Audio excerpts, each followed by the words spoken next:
Hey, good evening. Welcome back to episode number 5. Yeah, 5. 5. Which is in numerology the hot mess. It's like the chaotic number. 5's alive.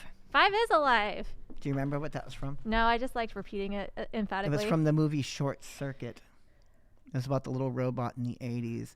And he'd go, 5 alive, and because they tried to kill him. And It's also Johnny 5 from Marilyn Manson, who I used to really love.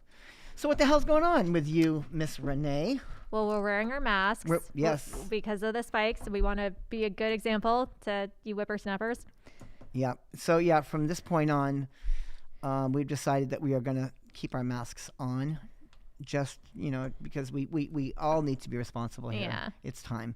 I mean, it's getting way, way out of fucking hand, and it's time to fix it. Yeah. Do what you can do. And It's like, I know it's really easy if you're a young person and you're a healthy person to sort of like walk around with this mentality that like if it gets you, you'll survive. But that's not really what it's about. It's about the spread and the high risk people that are my age. Yeah. Sal won't go to the doctor. He'll go down. So This is very true. Unless she's wearing a really awesome outfit. Okay. All right. Well, we're rolling now. Cool. It's a show officially. It is a show. So how was your week? Mine was crazy. My week was really crazy. I've been very busy just trying to play catch up after being out of town. So it's just like a lot. So mine was crazy because I was on George Norrie's Coast to Coast last night. Yeah, you found out. I think the last time we recorded was when you found out, and I was equal parts thrilled and jealous. Crazy.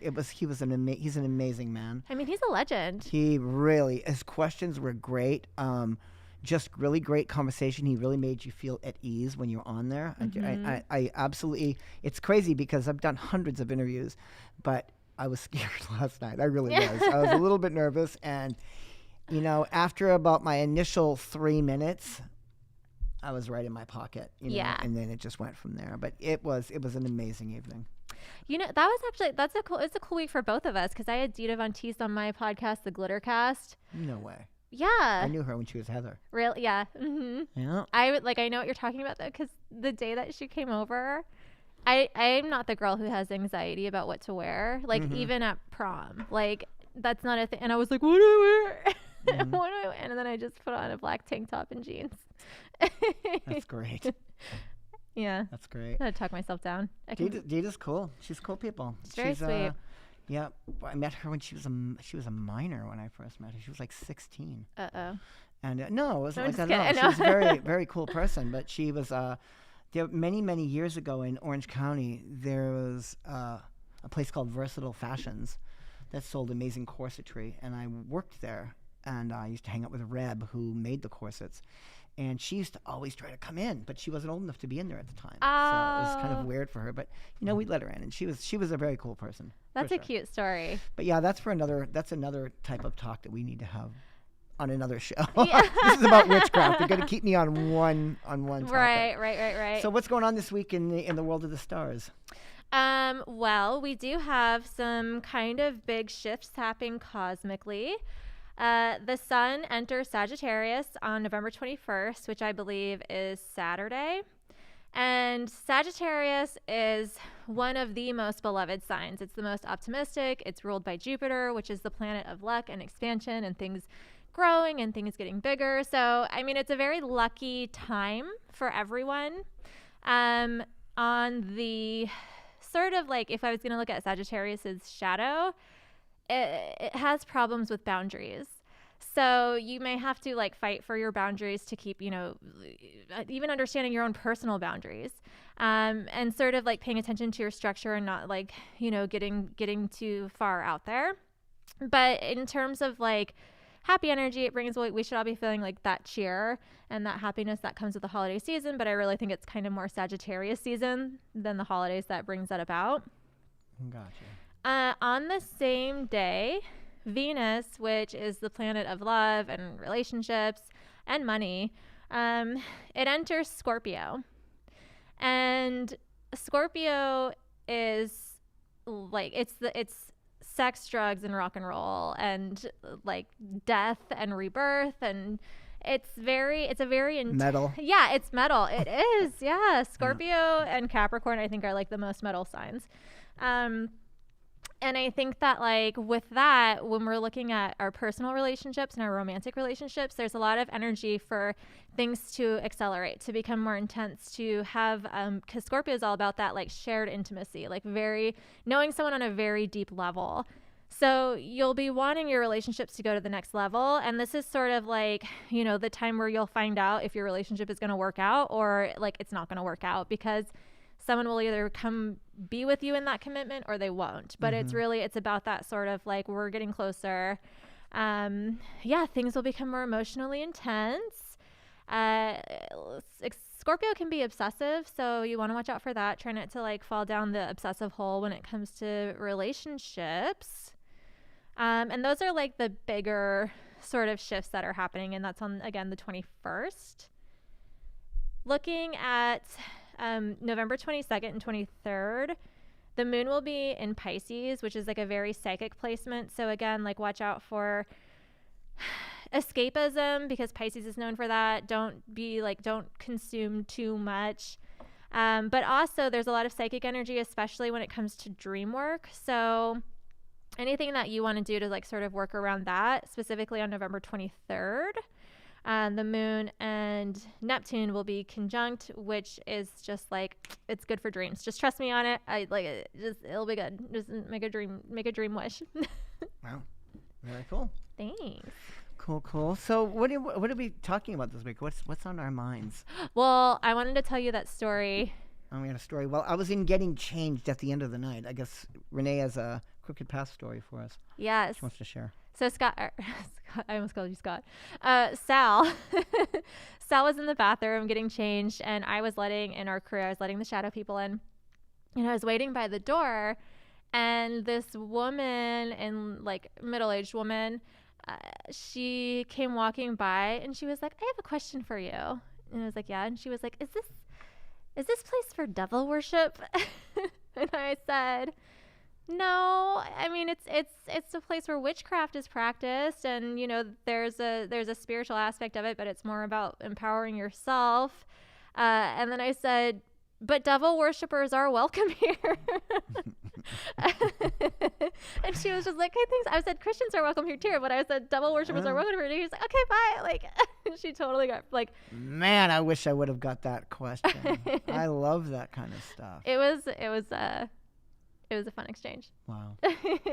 It's strange what people think, and that's like a really good segue to a topic that I really want to discuss. I think people have this situation where they think that when you practice witchcraft, the art of magic and causing change and all that stuff, it has to do with your spirituality, or it has to be either good or bad.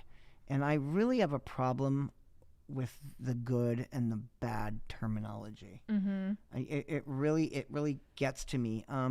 It's okay that people think that there is, I've heard people say, there's the light and there's the dark, and it always exists and it always will, and this is just the way it's gonna be, and we have to learn to live with it and always stay in the light. I don't necessarily buy into that. No, I don't either. I mean, first of all, I don't want to see all light of anything, and I don't want to see all darkness of anything. Like, I want shades, and I want those worlds to collide. Sure. I mean, this is sort of like what we decided was going to be our topic for this week, and it's just like, I don't know. What would that even be considered? Like dark versus light? I think that it's not an episode of Star Wars. It's not the Sith and the fucking Jedi. It's not. I mean, people, and it's media induced. It's like people want so badly to be able to pick a side, to be able to be on a team, to assume a position, and like. Why do you want to put yourself in a box like that? Mm-hmm. I mean, we're all good, bad, up, down, left, right, black, white, dark, light, feminine, masculine. Mm-hmm. Yeah. These are all important energies for all of us to experience. And, to become perverse or soaked in one of those is not good or bad. Being all good or all evil is just not good. I mean, but what is evil? What do you consider evil? These words, these terms that people are using, where are they coming from with it? Is it in their is it indoctrinated in them along with their mythos that they practice, or their religious structure? This is, as I have no problems with Western systems of religion. I have no problem with Christianity or Muslims or Judaism or any of the large religions out there. But my only problem with these type of things is, like, why does there have to be the antithesis, the antagonist and the protagonist? It's not a Hollywood film. It's life. Right. I mean, it's like, damn, I just get really I get really annoyed by the people who, I don't know, they call themselves a lot of things, but like one of them's like light workers, where they only like practice the light side of magic, and a lot of the times when I see those people, it's like toxic positivity. You know what I mean? Where it's like, because they're lying to themselves, which is dark. Yeah. Because if you're not keeping all aspects of you in check on the tree of life, when you look at the Kabbalistic tree and you've got the 10 Sephiroth and the 22 pathways that connect them, if these things are not all in sync, and they're not always all in sync, I mean, not in me, I don't believe in anybody, that's my personal philosophy, but we strive to keep all these things balanced. Right. You want to be harmonious with all energies, which is why, when you've got someone that you say, like the toxic white light stuff, because they're not, if somebody is saying they're 100% purely that way, only that way all the time, then they're lying to something. Well, and I also I think that a lot of the times in that community, and even in the spiritual community as well, like when people have that, like, I don't know, there's like a self-righteousness that goes along with that, I think. And like I've heard people be like, oh my God, like, oh, I just feel bad for her because she's not learning her lesson, or like commenting on like, like I've had people say that about me, like, oh, she's not learning her, and I'm just like, bitch, you don't know me, like, you don't know where I come from, like, and it's just like, I think that like a big mistake within the spiritual community is commenting on like how other people conduct themselves as well, and like, on other people's paths, unless someone is coming to me for my advice on their path, like, I'm not gonna comment. It's not my place. Walk your own path. Yeah. Be it crooked or straight, Yeah. And I think this is a really important topic. I'm hoping to hear from people out there on this. Let us know your views. And I'm not looking to point fingers at anybody out there. It's your view. If you're opposing this view, that's completely fine. It's within your rights to do so. I mean, I don't try to push my agendas on people. I'm just sharing how I feel about them from my perspective, as you are with yours. It's just, sometimes magic isn't about good or bad. Yeah. And if you're finding guilt in something that you're doing magically, then don't fucking do it. Yeah. But don't shake your finger at me because I don't have that guilt. Yeah. We've all got we're all set up a certain way through our teachings from our parents or people that influenced us at an early age.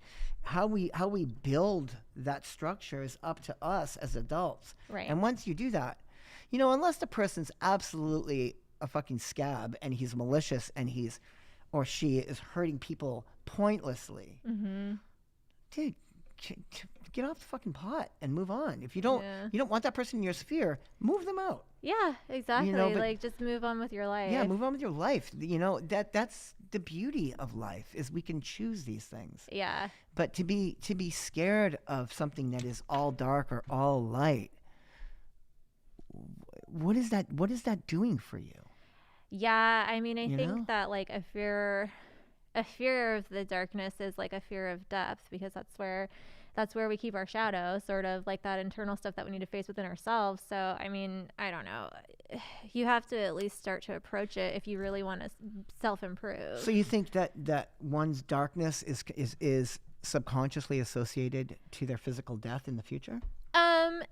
No, not necessarily that, but I think that one's darkness or toxicity is rooted in an internal situation that needs healing, that like you can only heal by acknowledging and working to move away from. Does that make sense? Like a personal darkness.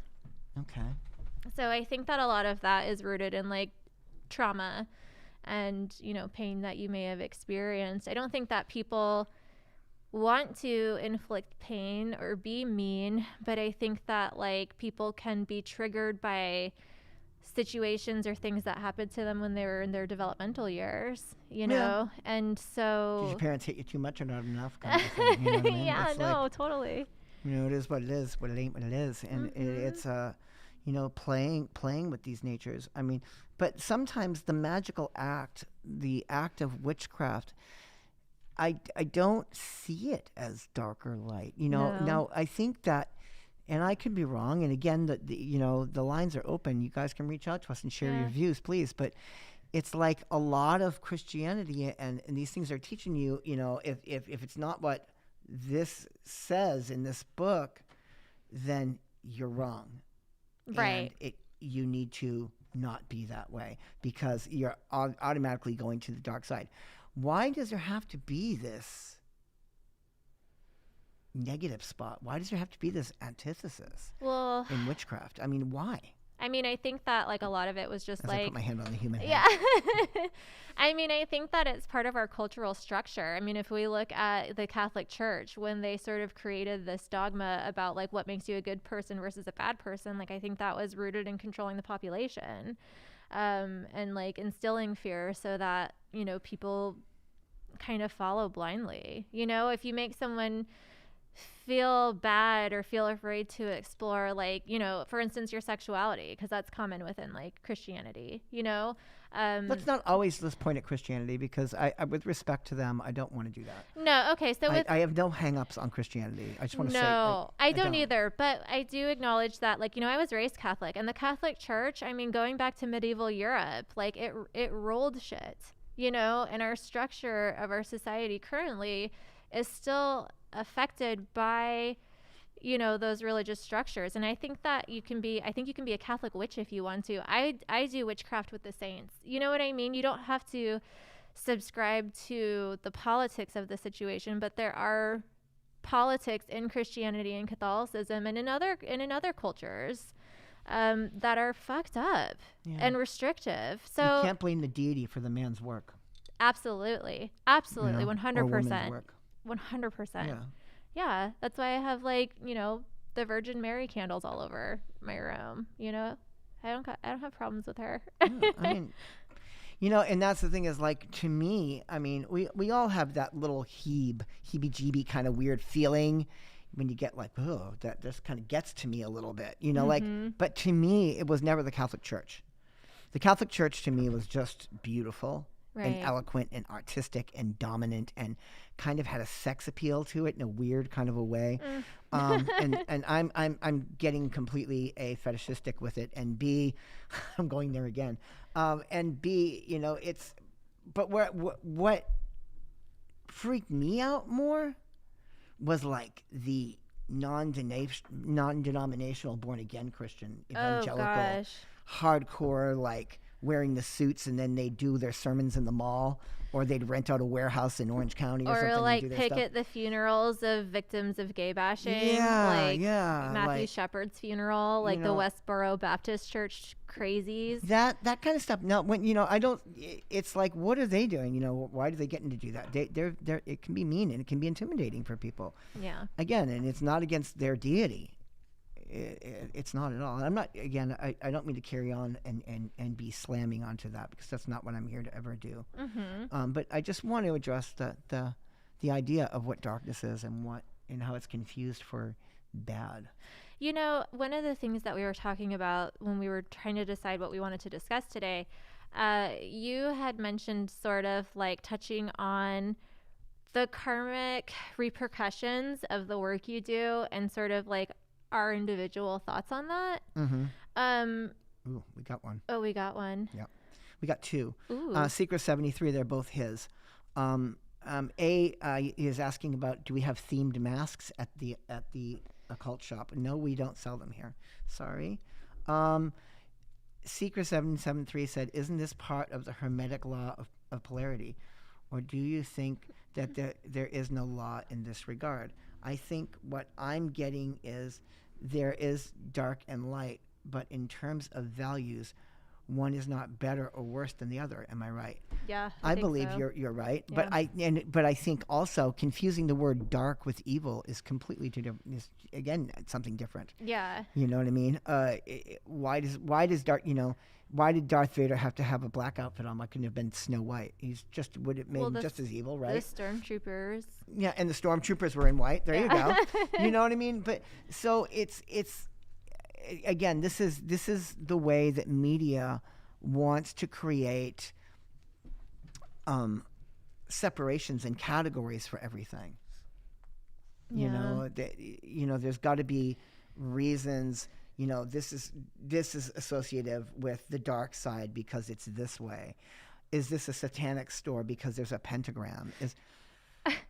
No, I they're mean, just Satan worshippers. I have are no just well known. problem with Satanism either. Yeah, I don't care. I spent my time studying it, and I didn't have a problem with it, other than it kind of went. For me, it was limiting in my work. I had a hard time with it.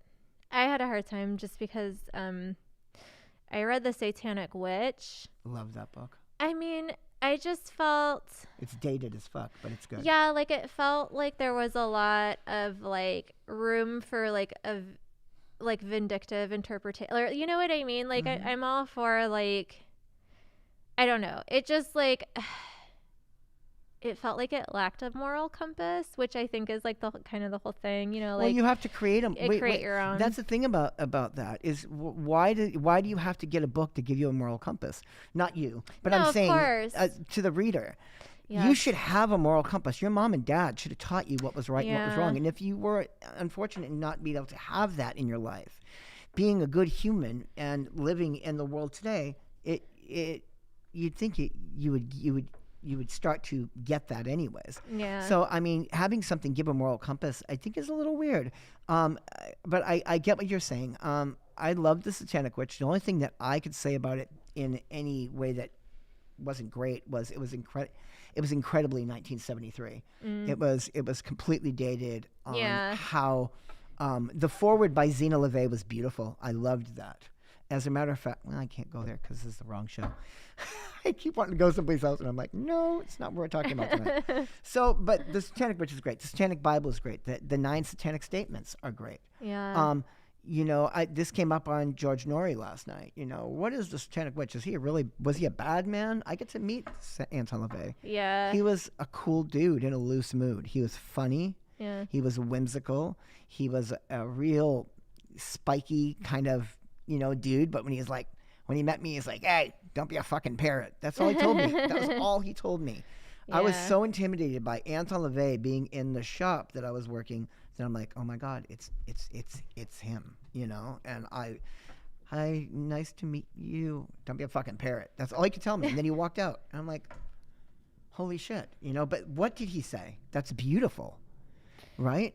Yeah. I don't know. For me, it felt just very like self-serving, agenda driven. Sure. And Nihilism. yeah, it just doesn't jive with me that well. No, I see the point of that. I don't see, again, I don't have a problem with self-servingness. No, yeah. And I don't mean that in a lower ego kind of rude. I would never be rude to anybody. Yeah. It's not in my makeup to be that way. But we're all self-serving. We just don't want to call it that. No, it's true.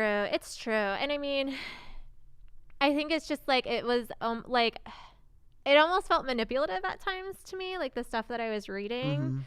And I don't have a problem with like This was the Satanic Witch specifically? yeah. So you got to remember, what was the Satanic Witch and when it was written?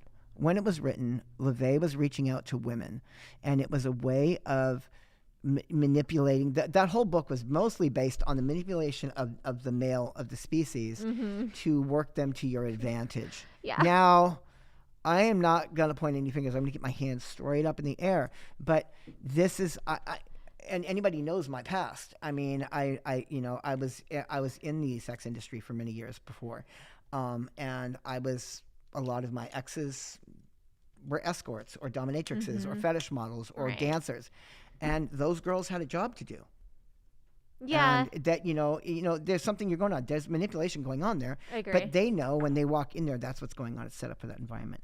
AKA Shishi asks a question here. Can you give an example of light and dark witchcraft? I mean, I don't think the two things are separate. Like, I don't see them as separate things. I mean, if I was going to generalize, I would say like white magic would be She said light, but not white. light. Yeah. Okay, so light magic, that would almost be like Any type of healing work. yeah, but I mean not any type No, because because shadow that work can is manipulate. healing. You know what I mean? Yeah, I don't think shadow work's dark at all. At all. Oh, I I do. don't see it I as think it's darkness. the shadow, it's the depth.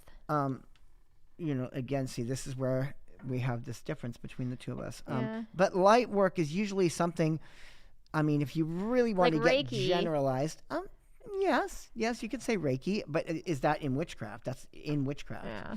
So, usually it's some type of work that's going to, in some way, physically help a situation or a person to better the situation or themselves. Yeah, it feels Be like prayer almost. being like healing. Well, prayer and witchcraft to me is, I don't like putting them together because prayer is asking for something to happen and spellcraft is telling it is. Yeah, but I think the same sort of like agenda. You know, like you usually pray for other people to.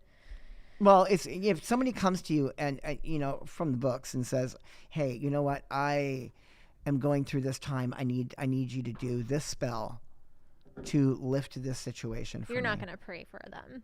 Yeah. It's going to be spellcraft, and Of that's going to be course. light. That's going to be light work. That's going to Yeah. be working in that.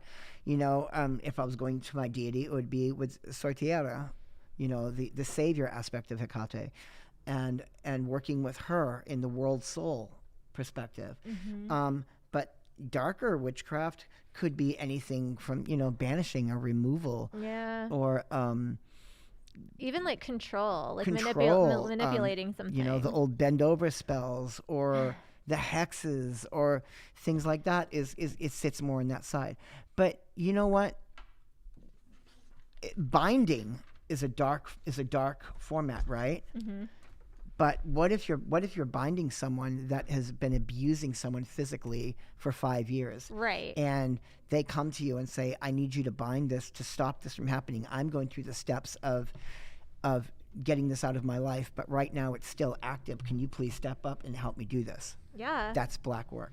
Totally. But that's not evil. No. It's just working in that side, working in that realm.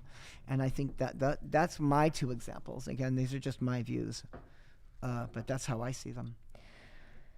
I wanted to come back to, how do you think that karma works within spell work?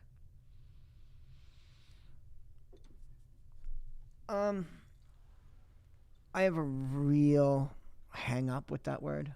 Yeah. Don't get me wrong. I'm not trying to disrespect it, okay? Because it is true. Karma is within systems. It's within Eastern systems, and it was part of a structure, a spiritual structure, that one lives the karma of one's other lives. Right. In the purest sense.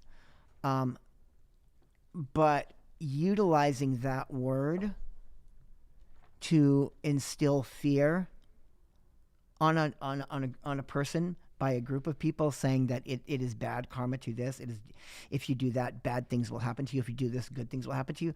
No one has the authority to tell you that. Right. That is between you and your archetype or your deity. Right.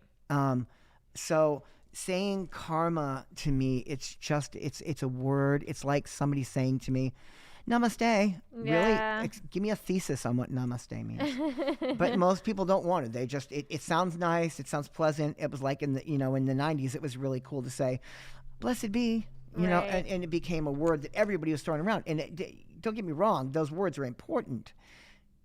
But when you start using words like that so much that, "Oh, it's bad karma to do that. Oh, I don't want to do that because it's bad karma to do this," or "It's good karma if I do that," but I don't want to do bad karma because if I do that, bad things will come to me.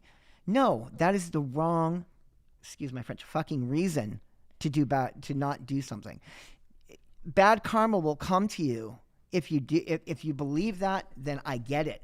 but don't live in fear of karma. Right. Well, Live your life and be a good person. yeah, check yourself. And check yourself. So you shouldn't have to worry about what badge is going to be stuck on your coat saying I did good or bad today. You should be able to decipher that and do that without worrying about karmic law. Right. This is where people are using that as the escape, and it's not an escape. Be a fucking good soul. Yeah. Do the right thing. I think it helps You know? I think it helps people assign a word to that though, because I don't necessarily think it's like, I do know what you're talking about when it's like, oh, you better not because of karma, but I also think it's one of those things that, like, one of those sort of like enigmas that helps people be mindful, you know, where they sort of like it stops them from doing something because they don't want it to come back to That's them. fear. Then why would you want anything why would you want to fear something? If you're fearing something, that goes against the primary foundation of spellcraft. No fear, Yeah. no guilt, no self-doubt. If you fear what you're about to do, then step the fuck back and don't do it. Right. Don't be in fear of fear. You can't be. You know, it's you know, to be a good human, I think that's the message, you know, and to do the right thing. But sometimes you're gonna defend yourself. You're gonna defend those others that can't. Right. You know? So when I do like any sort of like defense magic on myself, which I have found myself having to do. You're a witch, and if it's your job, at some point you're gonna feel attacked. Sure. And whenever I magically respond, I don't ever try to add my own shit into it. I always just try to be like, you're going to send this to me? Well, I'm talking to my team over here and I'm sending it back and I'm making it worse. And you're either going to see and learn a lesson or you're going to go crazy. Okay. No, that's totally cool. It's valid. But I wonder, that's like sort of how I try, like, I don't know, like that's just sort of how I like defend myself. Like I'm sending it back to you, but I don't ever usually attack. So do you ever feel like it's always in defense that you do something like that? Except for Trump. I have attacked Trump. I have to say, in all honesty, at this juncture of my life, and I think I've addressed this in one of the first shows, but it is ultra rare that I do spellcraft for myself in any way or form. Right. At all. It's very rare. Do I do ritual every night of my life? Yes, but that's not spellcraft. I'm doing spellcraft for people that I love. I have my own wards up and shields up that make me not have to worry about that kind of stuff anymore. Right. I'm not trying to sound like a badass because I'm not. I'm fallible. Yeah. But I'm confident in that. So I really don't do spell work to gain things either. Mm-hmm.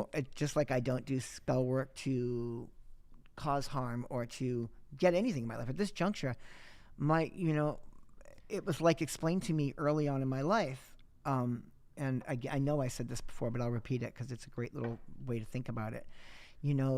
And when you're young and you're that magician or that witch and you're getting involved, everything that you want to do in your life is you're going to find a reason to do a spell to get it, because you're exercising your hands. You're getting your body involved. You're getting your mind moving. Mm-hmm. You're getting your bitching on. You're getting your witchcraft on. You know what I mean? And I do a spell this because I need that car. I need to spell this because I want that girl. I want this necklace. I want, whatever. I want that club. I want to be this performer, but that was like very much like the Fool.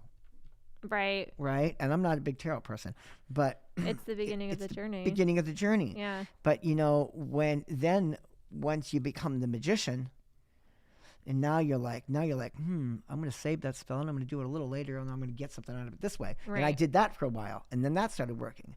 But at the end, when I started moving into my hermit phase, I just walk. Mm-hmm. And as I walk, manifest happens. Right. It's at that juncture in my life where I don't have to rely on spellcraft. Now, have I done spellcraft for people when they hire me? 100%. Yeah. I do it all the time. and I will be hired. Like I said that to you before. Sometimes I'm a real estate broker, sometimes I'm a banker, sometimes I'm a hitman. Yeah. Not really a hitman. I don't want to go to jail, but you know what I'm Right. saying. Yeah, of course. Hitman in a skirt. When it comes to like your wards and your your protection of the shop and your home, for me, like I feel like it's something that I have to revisit like every few months, where I just I sort of like activate it, and I'll sort of like be mindful of them again and try to strengthen them. Do you think that like that's the thing that you do, that where you go back and you sort of like I check do it every night. every night? Yeah, because I've been blessed, and and all of you too can be blessed by taking these courses. Whether you're a veteran occultist or you're a new practitioner, check out Jason Miller's. Go to strategicsorcery.net, strategicsorcery.net, and coming up in June, it will be coming up. There's a course that he does, and it's called The Sorcery of Hecate. And that upped my game. And every night now when I work, I call in my guardians. I call in my wards, depending on the night. Like last night, I was really nervous about being on coast to coast. Yeah, So I would be too. I called in what I call the Jaritas, or the Graces. Yeah. And I asked them to be my guides when I went into the show last night. Right. Because they gave me calm, and they're more bountiful and beautiful. Well, they're three graces when you think about it. But if I, have a problem with situations, and I call forth the Gorgon, the three Gorgons on their points, or the three Fates, I'm going to call them in. I call them in usually every night. The Fates are with me like every single night in ritual.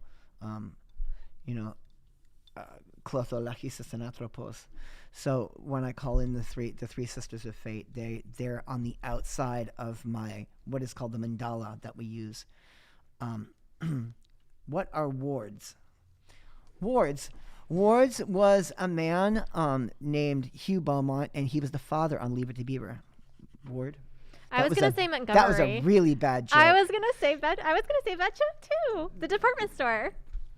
Wards. Montgomery Wards. No. It was a joke off Leave It to Beaver. We're both losers. I'm just playing. What are your wards? The wards are entities that we bring forth to give us protection, especially in circle.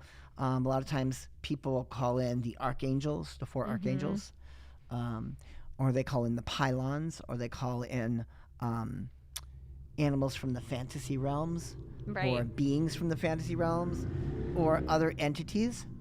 And in this case, I have wards on the outside, and then I have this triangulation of the threes that I use. So on the outside, there's four specifically, and one in each quarter. Those are there to when I call in my sacred space, they are putting their backs to me and looking outward, not letting anything pass over into my sacred space. Yeah. That's what wards do. Right. So that's what that means. Wards. If you were going to so when I try to tell people how to protect themselves, for me, it's almost always coming from a psychic defense point of view, sort of protect your psyche, learn how to close people out from your energy.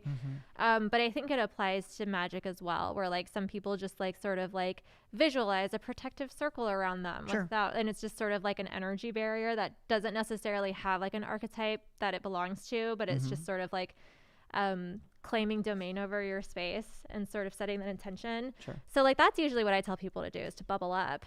But I'm curious, if you had to, explain to somebody. Yeah, condense it to someone who wanted to know what to do. What I would tell people to do, there's two things that I do. One is from actually both can be found in Modern Magic by Donald Michael Craig. I'm going to go into the ceremonial aspect of my world right now.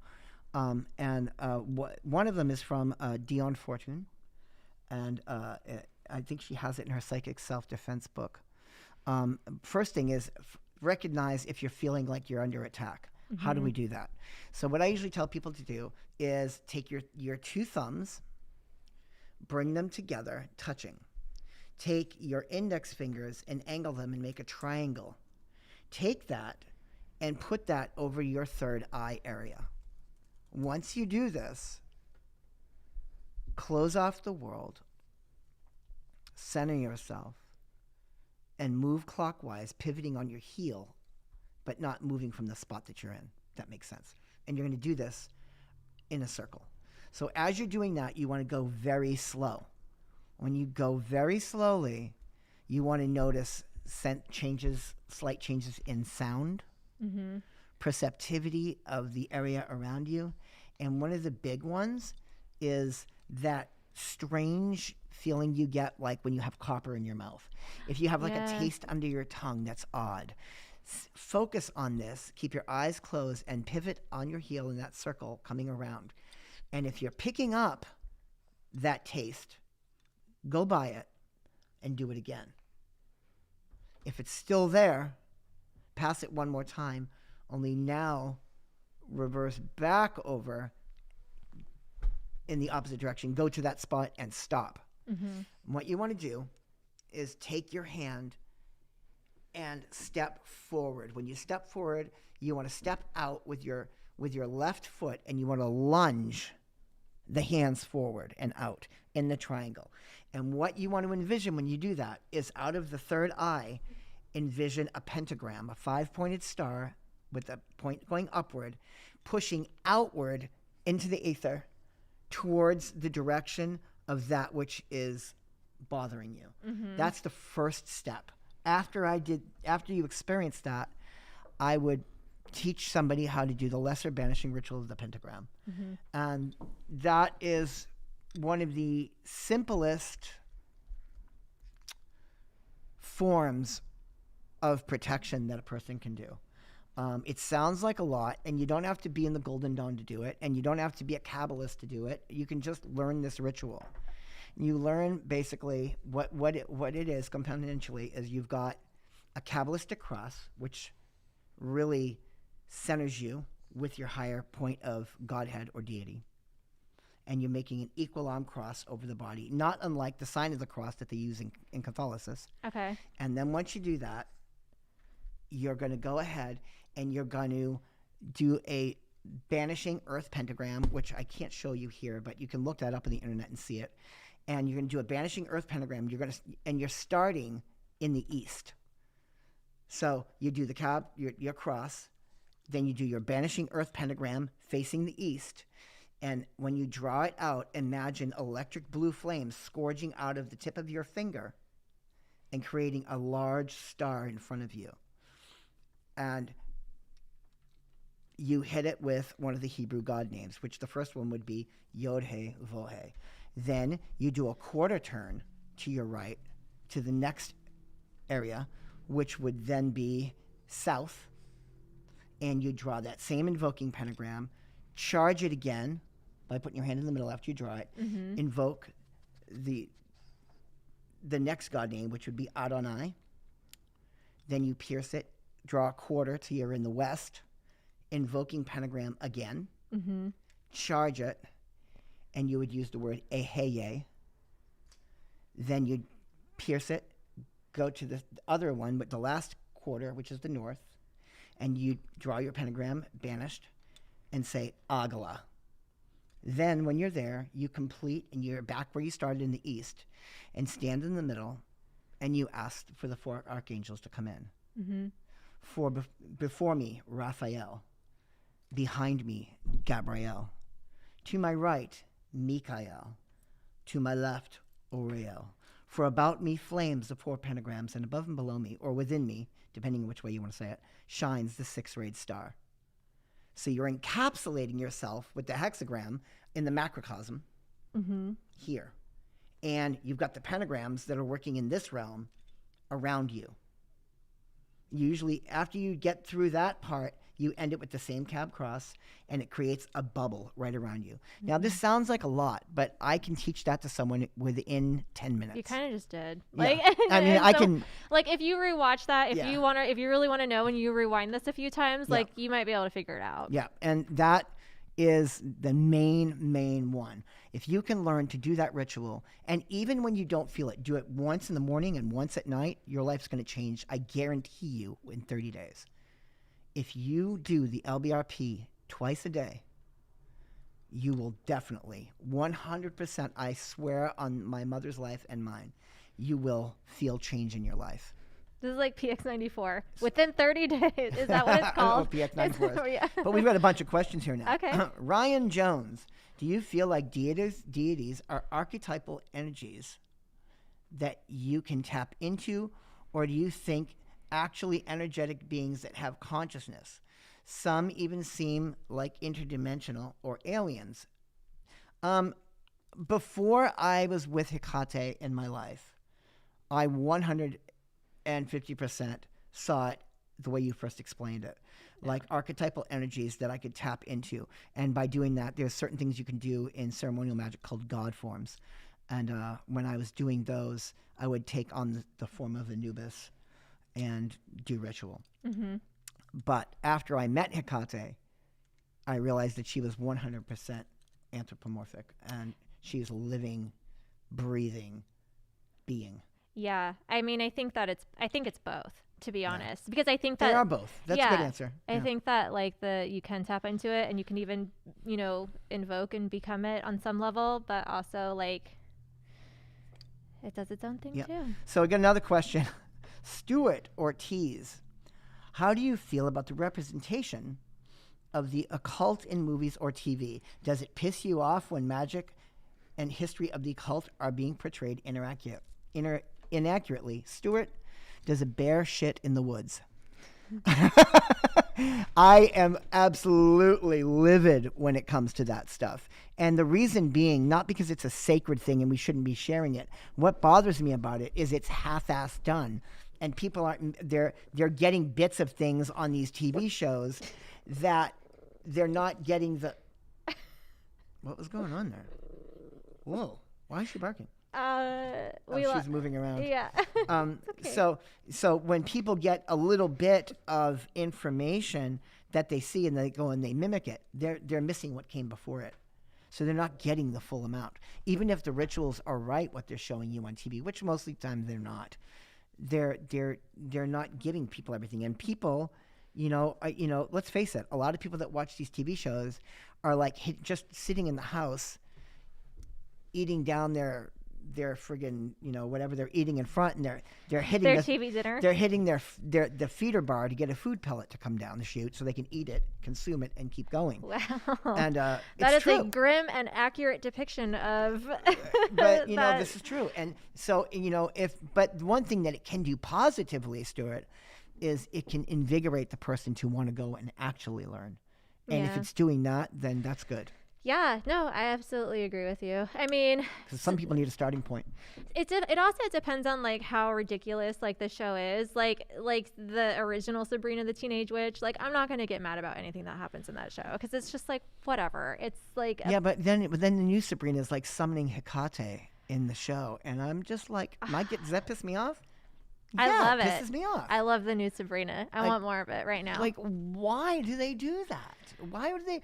Why? Why do they have to do that? Because do you think that because all the writers are in the room going, we really worship Hecate? No, they want freaking ratings. Well, I think that they probably, pisses me off. they probably receive counsel from people who are actual witches.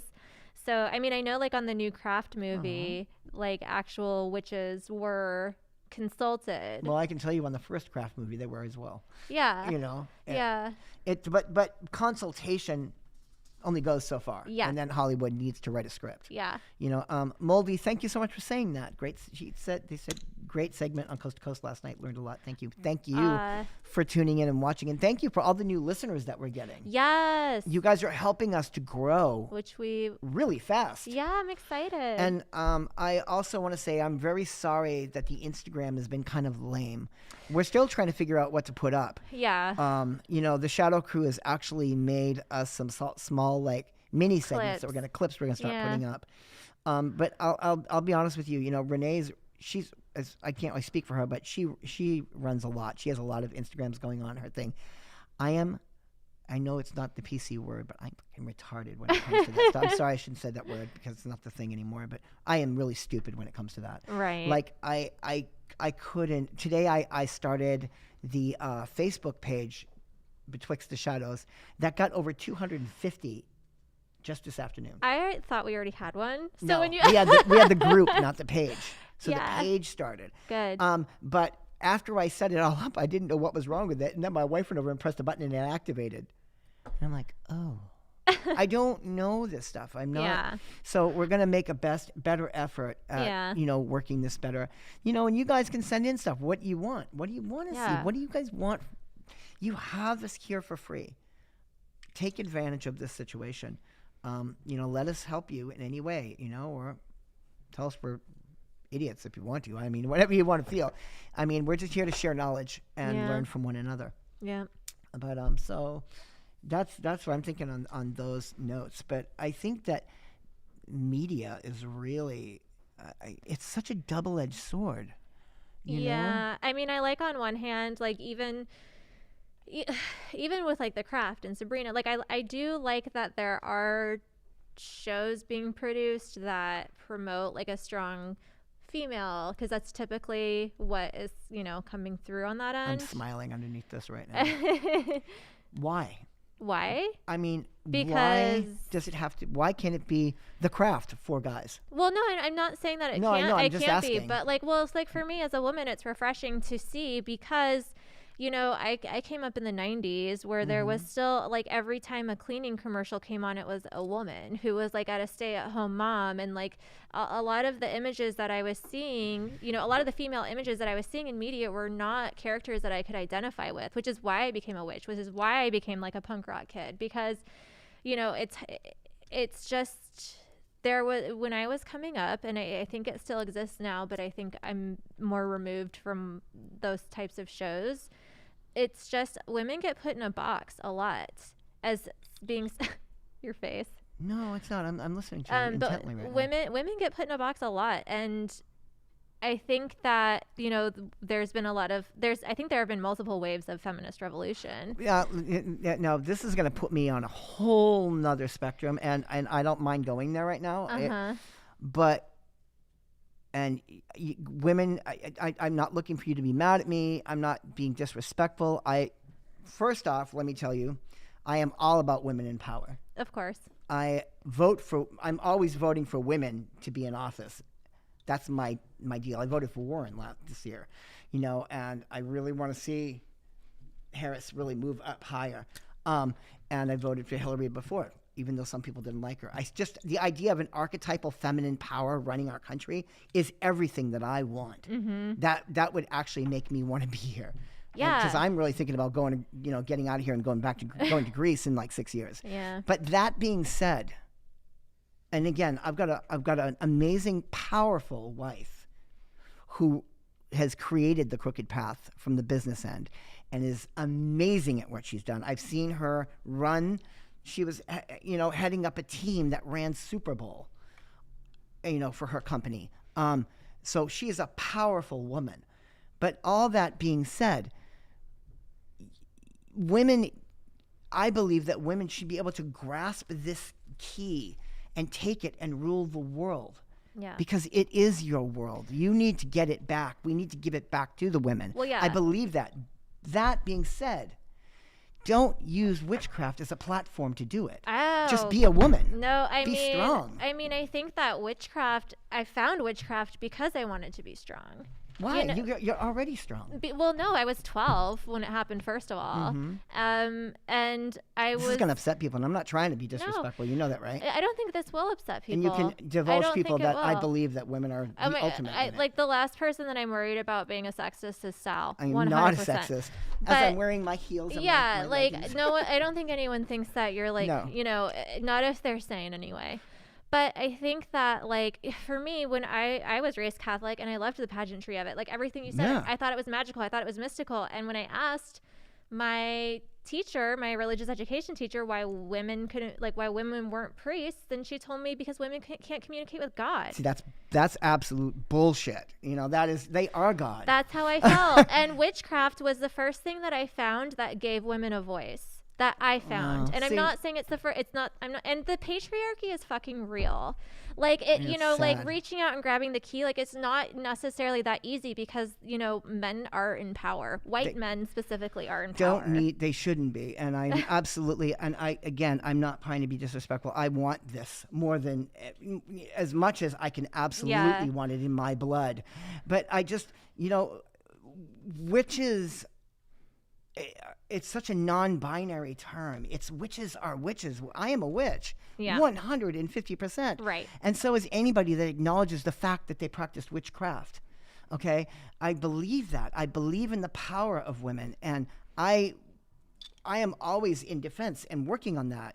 And I almost feel like I've done something bad by saying this tonight. But I'm not saying that witchcraft shouldn't be. It belongs to you. Definitely. Right. But I guess my wordology was off. What I'm trying to say is you guys have the power. Just it's just a matter of getting it back to you.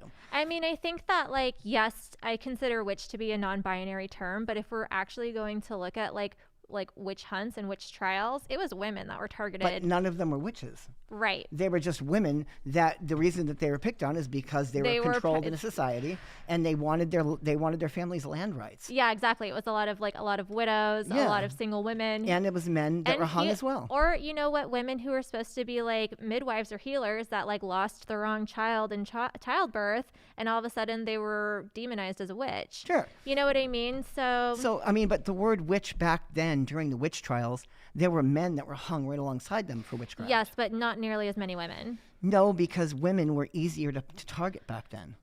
That's what they did. They used that to target those women, and they used that as an excuse, and it sucks. It sucks. And it's horrible. But all those women that were tried for witchcraft, majority of them were not witches at all. Oh my God, it was like crazy. They were women that were in their communities, and then they got put that on them, and then that stereotype bleeds over into modern structure of the media.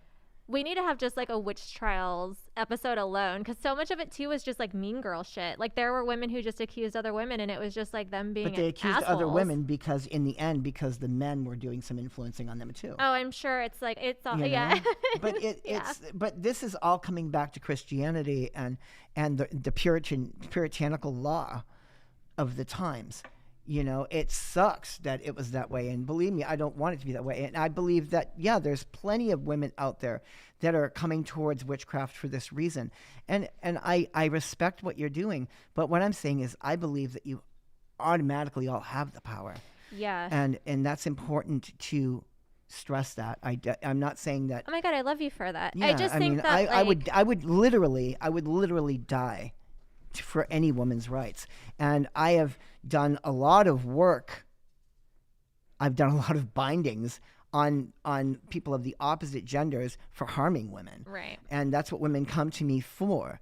I want to be able to do that for them. It's my service to them. Yeah. You know what I mean? And what I'm saying is it's just that it fires off, like these shows are like, oh, the young teenage girls, area is going to be wanting to do this. And then they come into the store and they buy their stuff, and, that's business.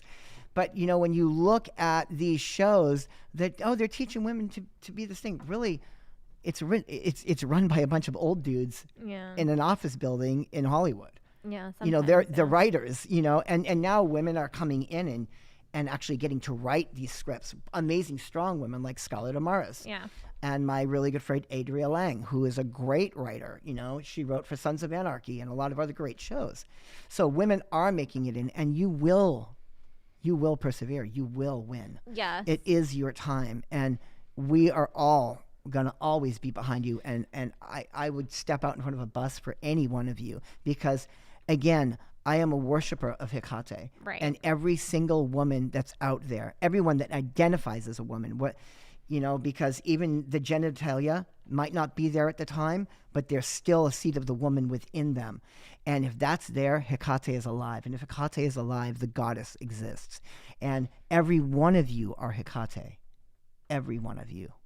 And I'm saying that almost to a point of tears, because I take that incredibly seriously. And I want you to understand that you are she.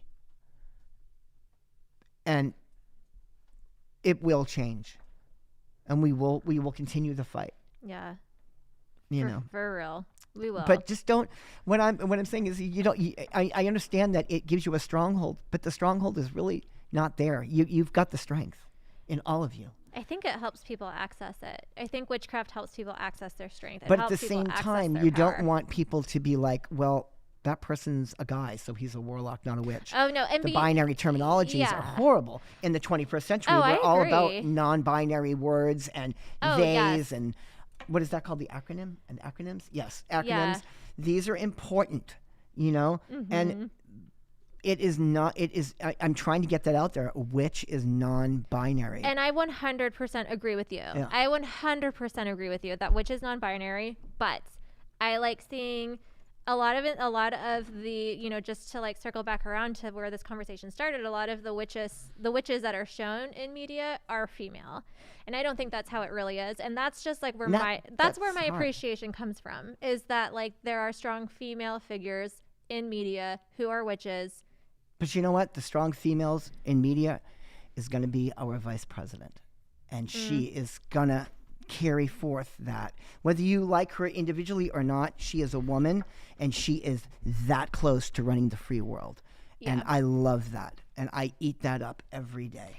I cried so hard when they won because of her, and it's not this is not a political show. Yeah, either. It's not a political show, and I don't cry. I think I cry twice a year, like on like a bad year.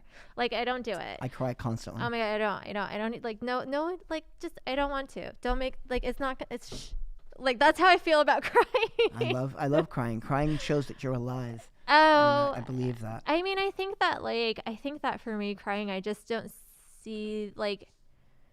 I don't know. It just doesn't happen. And I don't think it's good or bad to not cry. It just doesn't happen for me. I felt like a release when it happened, and I felt like I probably cried for a lot of like the threshold opened up, but I feel really bad because I hope I did not come across offensive. Oh my God, Sal, no.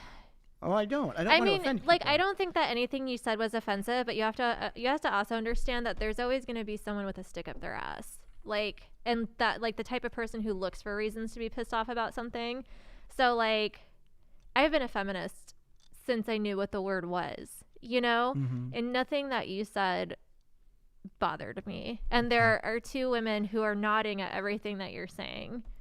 And that's another thing is, what is your take on that, on the idea of men being feminists? I read an interesting thing recently where they're saying a men can't be feminist. They can be sympathetic to the feminist cause, but being feminist and being male, it's impossible because they'll never know what it's like to be a woman. I disagree. I think that a man who fights for reproductive rights for women, or who's like, stands for equality and, is with us in the fight, if he wants to call himself a feminist, fine. I don't want to control anyone's label. Mm-hmm. You know what I mean? If you're a man and you want to call yourself a feminist, fine, do the work. Earn the title, but that's how I feel about it. I just love it, and you see it in so many communities. Like when I was in Greece, it was really amazing because we got to learn about the Minoan culture, which is the pre-Cretan Greek culture, and there was a goddess. I don't know, she doesn't really have a name, but she was the Minoan snake goddess. And back then, I love those statues. Yeah, back then, women, the matriarch ruled. Mm-hmm. That entire island. It was all female dominance, and it was pre-Greek because in Athens, women were under slavehood in mainland Greece back then. Like they had no say, you know. But in Crete, before they became Greece, it was all about women controlling the entire society. I am raising 5 feminist men. They believe in equal rights. For their best friends are female. They ask why there's not more women in the media. You're an awesome, awesome parent. Yeah. Well done. Thank you for sharing that. And thank you for instilling those values into, you know. My sisters instilled them in me by throwing hairbrushes at me in the 70s. Sometimes you just need to throw hairbrushes to get your point across. They could clip me from across an entire house by chucking hairbrushes at the back of my head, you know, and it worked. But I've always found, you know, that women, the power in women, it just seems as close to the gods as you can get. I believe that. And I know that sounds kind of weird, and I don't mean it in a sick, perverted way. But when I think of the divine feminine and being around women in that element, it is like real energy of the deities coming through. No, totally. You know? Yeah, I feel female energy from the ether more than I feel male energy. So beautiful. It feels more. I wonder if it's more accessible. I said that on George and Ori. Somebody was talking about Christianity, and I'm like, all due respect, I think it's great, but I see the goddess. I don't see a male generated figure for that. As a matter of fact, I don't even work with male energy.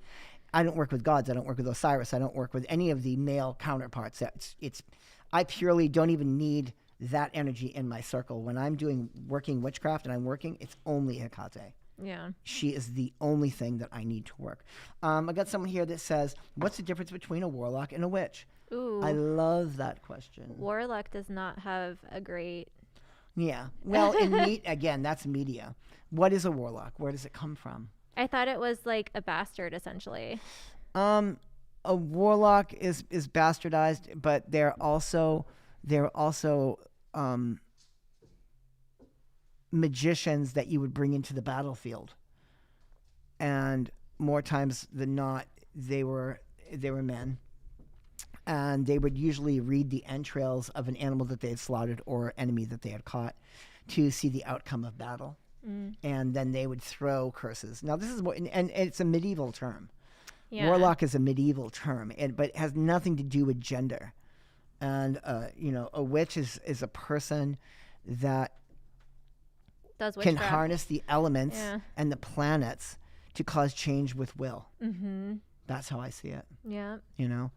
But that word, warlock, it's just such a thing, you know? And it was actually, in the medieval realms of the occult, this is where we started getting high magic and low magic.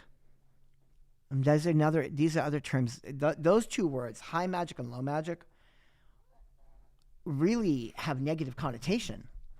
You know, they're like... Because low sounds less than. Low sounds less than. And see, that is, again, our structures of society imposing this on our minds. That's not what it means at all.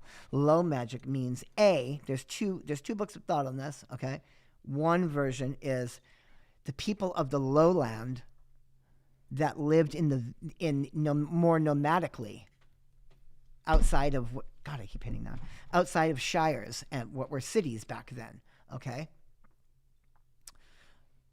when they lived out there, they were in the water, and they were in the dirt, and they were amongst the trees, and they had to pick the herbs, and they lived in that realm, so they had to work closely with the elements around them. And high magic, from the same area of perspective, same book, is people that were closer to the kingdom above, because it was always went down, right? That's figuratively. As you went up higher up in the kingdom, most of those people were well schooled, and they had more of an education. And so people that were studying magicka, or these realms of magic, it was mostly Christian-based theorem and sorcery. That's why you see the old woodcuts of the mage in this circle that's cutting the ground with a knife in his hand, and he's pointing at, he's wearing a long robe. That's where that's one version of that concept. Okay. The other is when you say high and low magic in modern times to magicians and witches, more times high magic is in regards to Kabbalah, ceremonial magic, Goyeta, Keys of Solomon, any of these works. And then low magic is in the earth realm. Well, what is it also representing? So, you're working low magically, you're working microcosmically. You're working in the sphere of Malkut on the tree of life, bringing down the energy from Yesod, which would be the moon, okay? And that area is kind of within the sphere of reality that we know in this plane.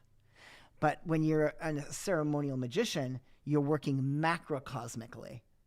And macrocosmically, you're dealing with ego and the id and the nefesh and aspects of the psyche and the realms of Keter and Tiferet and the other emanations of the tree of life.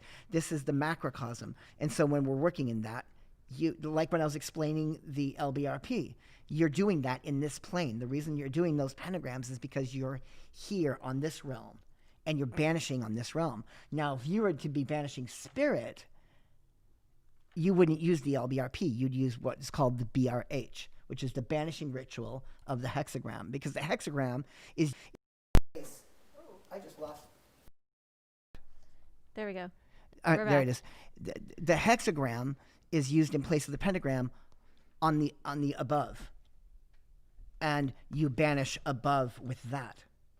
So these are some of the concepts of high and low magic as we know it. Right. How would a sorcerer fit into witchcraft? We got 2 more questions. Cool. Okay. I mean, I feel like a sorcerer is someone who practices witchcraft. Yeah. Sorcery, ensorcelled, enchanted. Look at the background of the word. A sorcerer is just another word for a magician or a witch. Yeah. One who works the will. My present teacher, he calls himself a sorcerer, and this is what. Man, I'm making a lot of noise. In the tonight. middle of a snow dream. Like he's always saying like the sorcery of Hecate or strategic sorcery.net. This is, it doesn't lump him specifically into one spot. So sorcery is working the craft. And that's my version of how I see it. Another one said, can you talk about using orgasms to activate spells and how sexual energy is in magic works? Well, yeah, I mean, we're getting closer on time, but we can still. This is a really good topic, and we've got. I feel like that's like we. Well, it is, but we can hit it. We can hit it. I mean, now we can hit it. That was funny. How it works. So, this is awesome. I could just really go to town on this, and I don't mean to not talk so much and let you talk, but orgasms. Let's not look at the orgasm as a release of fluid. Yeah. Let's look at what comes prior to it. So when you use orgasm, and I'm not talking about getting railed, but I mean the actual function right before climax, what's going on there? What's going on, I can tell you magically, is your mind, your subconscious mind, the wall to your subconscious mind, I see as vast, okay? And on the wall to it is an aperture lens. Imagine an aperture lens on a camera. What does that do? When the camera opens, it exposes light, brings it in for a moment, and then closes again, right? Well, on the other side of the aperture is the conscious mind, that which we use every day. Eat, slip, drink, shit, piss, fuck, die. Basically, that's what the conscious mind does. We want the subconscious mind to react. When one has an orgasm, or as the French would call it, the small death, for a moment, the lights are off. Yeah. And when you magically, what you want to do is refrain from popping, from climax, as long as you can. it's not about having the orgasm. It's about holding build off up. holding off at the build up. It's a point, toes are starting to curl, stop. Yeah. And then do it all over again. And when you do this, a lot of times you use like mandalas or imagery that you're going to be put parasigillum on the walls that you stare at that equate to the need that you're trying to fulfill. And right when you finally have the experience of the orgasm and you blank, that goes right in and projects onto the subconscious mind, allowing it to manifest quicker. So that's one way that orgasm works in magic. I mean, I also think that too, like, even if you don't want to like hang mandalas around your room, you know, I like, honestly, like there are times where I'm about to be with my partner and I set a quick, like, make a quick thought, like, you know, either going into it or right before, I'll be like, okay, this energy is going to that. Honey, where's your mind at? It's like, hey, babe, what do you think about right now? I know, it's just like I take the moment. I don't want to waste it. If it's going to happen, I want to use it for something. You know, but then actual secretion, fluid, sperm, discharge, any of those things, you can use that for any type of sympathetic magic. I mean, what is sympathetic magic? Sympathetic magic is taking something that belongs to someone, something as close and intimate as you can get. If you can get their underwear, it's great. If you get their shirt, that's okay. If you get a photograph, that's cool. But if you get their signature, that's amazing. I was going to say, yeah. You know what I mean? These are things that you have because now you've got their energy put into something. And so you can, if you're doing it yourself and you're using your own like blood or orgasm fluid or anything like that, that sympathetic tool is going to be the point that you can use for charging capabilities. This is also why when you make a war bottle in witchcraft, you use piss. Right. And urine. Sorry, I should be PC. Urine. No, oh my God, we're all offended by the word piss. Piss. You get get that into the jar, and that, you know, that is got an ammonia to it. Mm-hmm. But that is also a way, you know, whenever you see a cat, what's it doing? Dominance. Yeah, it's pissing on, it's spraying its area. And what you're doing is you're putting in a ley line. Yeah. Even if you're going to like freeze someone's name, piss on their name and then freeze it. Yeah, sure. Fluids are really important. Sympathetic magic is insanely amazing, and it will 100% work. I mean, I also think that like if you're going to do a floor wash to like, you know, create a ward or create a protection, put your piss in that too. Yep. Oh yeah, put urine in so much. Piss around your house. Piss no. Well, you know, urine is not, and it's not dirty. No, it's sterile. It's actually one of the most sterile things you're going to get coming around your body and out of your body, you know, and it does work. I've actually, I'm not going to go into any details, but I can leave you guys with this. I once made an amazing jar. I'm not going to give you the reason why I made it. I'm just going to tell you about the jar and how to make it.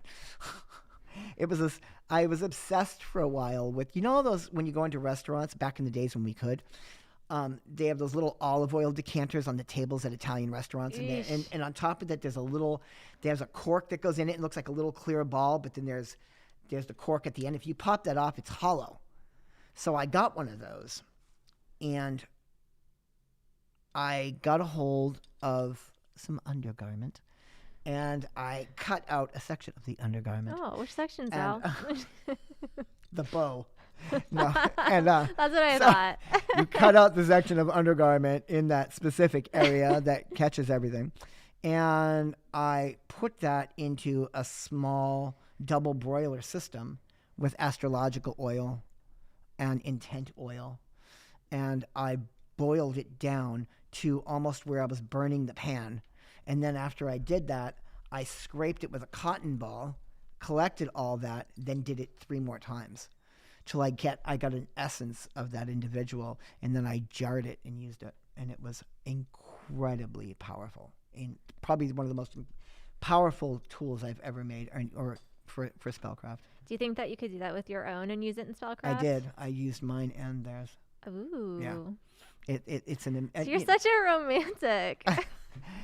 That's not what she says. That's not what she said back then. But, you know, so it's like, sympathetic magic is amazing, guys. I mean, if you can get product, We should maybe talk about that next week and expand on it. Yeah, this is just Why don't we great tell show. people? Why don't we tell people? Send us your questions about sympathetic magic. If you have something that you want, like if you have something that you think could be a tool that you want advice on, I think that would be a good, interesting thing to cover next week. It would be, and I think this is just it's amazing. And again, I don't mean to keep digressing it, but I have to say again, I'm sorry if I upset anybody or was disrespectful, because that was never my intention.